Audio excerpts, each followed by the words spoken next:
એટલે એના એ 5-7 વીઘાના જમીનની અંદર આવી અને 5 ખાટલા મુકાણા અને પાણીના પરપિયા મુકાણા અને વટે માર્ગો જે નીકળે એમ કહેવાય કે આરામથી એ ખાટલાની અંદર આરામ કરે છે. કોઈ પાણી પીવે છે, ચા પાણીનો સમય હોય તો ચા પાણી પીવે, રોટલો ખવડાવવાનો સમય હોય તો રોટલો ખવડાવે. પણ એમાં 2 વ્યક્તિઓ રોજ આવે, આનંદથી બેસે, ચા પાણી પીવે. ત્યારે આ યુવાનને એમ થાય છે કે આ 2 માણસ કોણ હશે કે આજે હું જોઉં છું કે સતત કેટલાય સમય થયા અમારા પાણીના પરપિયા ના પાણી પીવે છે. આ માણસ કોણ હશે? તો જઈ અને એમને પૂછે છે કે રામ રામ ભાઈ, તમે કોણ છો? તમે દરરોજ આવો છો સરસ મજાના એમ કહેવાય કે મારા છાયડાની નીચે બેઠા બેઠા પાણી પીવો છો. ત્યારે એ 2 એટલું કહે છે કે નો પૂછતો હારું ભાઈ, અમે યમના દૂત છીએ. આ પૃથ્વી લોક ઉપર ચિત્રગુપ્તના ચોપડાની અંદર જે જેનો વારો હોય ને એને લેવાને માટે આવી છે.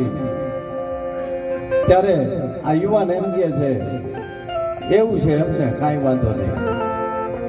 તો તમે મને મિત્ર કીધો તો મિત્રતાના દાવે મારું એક કામ તમારે કરવાનું છે. કાલે તમે ચિત્રગુપ્તના ચોપડાની માલિકા જોતા આવજો કે મારું મૃત્યુ કેદી છે. ત્યારે આ 2 યુવાન એમ કહે છે કે ભાઈ આવું કામ અમને ન દે તો સારું છે. તો કે ના, તમે મને મિત્ર કીધો, તમે મારા પરપિયાના પાણી પીધા, તમારે આટલું કરવું જોઈએ.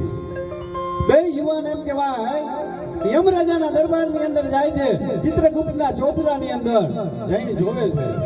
એમાં એક યુવાન એમ કહેવાય આંખમાંથી દડ આંગણાની ધાર થઈ. ત્યારે બીજો મિત્ર એને એટલું કહે છે કે ભાઈ તો તારો મિત્ર છે, એમ મારો પણ મિત્ર છે, એમાં રોવાનું ન હોય. પણ એ મિત્ર એમ કહે છે કે ભલા માણસ, ઈ તો જો તું એનું મરણ કેવી રીતે છે. સર્પ દંશથી એનું મૃત્યુ છે અને સર્પ મારે થવાનું છે. કે જેના મેં પરબિયાના પાણી પીધા છે, જેની વાડીએ મેં રોટલા ખાધા છે, અને એને મારે સર્પ દંશ દેવો કઈ રીતે બાપ? ત્યારે બીજા દિવસે એમ કહેવાય ભલે ઉનકા ભાણ લવ તમારા ભામણા જીવન મરણ લગ રાખજે કશ્યપ રાહુ. યુધિયા ચરના ઓળદેની નવખંડ ધરતીને ઉજાગર કરવાને માટે સૂર્યનારાયણ હોનાના પછડાનો ઘા કર્યો. અને આ યુવાન નેજવા માંડી રાહ જોવે છે કે ઓલા 2 ક્યારે આવે ને મને ખબર પડે કે મારું મૃત્યુ ક્યારે છે. પણ ધીમે ધીમે એમ કહેવાય 2 યુવાન આવ્યા છે અને આ યુવાન એમ પૂછે છે કે કાલે તમે જ્યારે યમના દરબારની માલિકા ગયા હતા, તમે મારું મૃત્યુ જોઈને આવ્યા કે નહીં? શું થયું? ત્યારે એમ કહે છે કે તો પરણ અને પરણાની પહેલી રાતે જ્યારે નવોડાને મળવા જતો અને અડધા દાદરે જ્યારે તારો પગ આવે ત્યારે સર્પદંશી તારું મૃત્યુ છે. ત્યારે યુવાન એમ કહે છે કે હું લગ્ન કરું તો મારું મૃત્યુ થાય ને. અને ઘરે જાય છે. ઘરે જઈ અને માએ રોટલો પીરસો છે અને રોટલો ખાતા ખાતા માએ વાતનું મંડાણ કર્યું કે બેટા, આપણા હગાની માલિકા એક એવું ઠેકાણું છે, દીકરી એમ કહેવાય ગુણિયલ છે. અને યુવાનને એમ સમજી ગયો કે વિધિની વક્રતા હવે કંઈક ચાલુ થાય કે મારે લગ્ન નહોતા કરવા. પણ આ વાત સાંભળી યુવાનની આંખ બંધ થઈ. આંખની માલિકા એમ કહેવાય ત્રાજવું આવ્યું. એક ત્રાજવાની માલિકા માનો પ્રેમ મૂક્યો, બીજા ત્રાજવાની માલિકા એમ કહેવાય કે મૃત્યુને મૂક્યું. માનો પ્રેમ એમ કહેવાય મૃત્યુને જીતી ગયો. ટૂંકમાં વાત બહુ લાંબી છે, પણ આ યુવાનના લગ્ન કરવામાં આવ્યા ધામધૂમથી. અને યુવાન જેથી એમ કહેવાય પરણી અને ત્યારે નવોડાને મળવા માટે જાય. પોતાના મિત્રો એમ કહે છે કે જા હવે તારે જવું જોઈએ ભાઈ.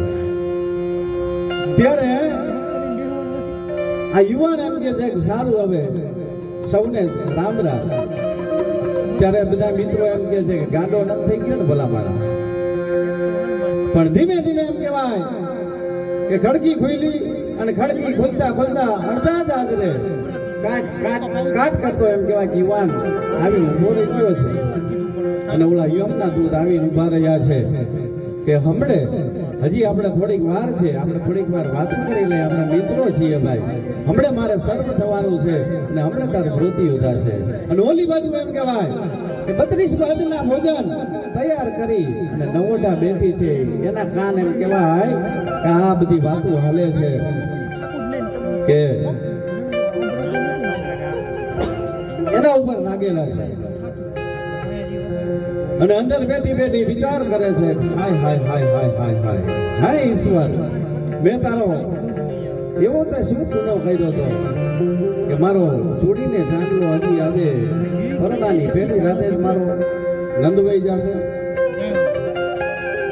પણ હવે બાઈ બેઠી બેઠી વિચાર કરે છે કે 32 ભાતના ભોજન બનાવ્યા છે, એ તો આવવાના નથી, પણ એની પાછળની શેરીની માલિપા કોઈ ગરીબ બાઈએ એમ કહેવાય દીકરાને જન્મ દીધો છે અને દીકરાને જન્મ દીધો અને એટલું કહે છે એના ધણીને કે મને હવે પ્રસૂતિની પીડા પૂરી થઈ અને મારા માટે કાંઈક ખાવાનું લઈ આવો, હે કે મને હવે ભૂખ ઉમડી છે, મારા માટે કાંઈક ખાવાની વ્યવસ્થા કરો, નહીંતર પછી હું આ બાળકને કરડીને ખાઈ જઈશ. બાપ સારું કે લાઈ હું આ શેરીની અંદર તપાસ કરું. જૈન જોવે છે અને બોલતો બોલતો જાય છે કે ચામડી કી ઝૂંપડી में આગ લગી હે કોઈ બીજાને વાલા. અને આ બાઈ માણાએ સાંભળ્યું અને પાછળનો દરવાજો ખોલી અને એ 32 ભાતના ભોજન જે પોતાના પિયુ માટે રાંધેલા હતા એ આપી દીધા અને 32 ભાતના ભોજન ખાઈ અને આ બાજુ એમ કહેવાય કે જે સર્પ થયો છે એ સર્પ દંશ દે છે, પણ યુવાનને ઝેર ચડતું નથી. યુવાનને ઝેર ચડતું નથી.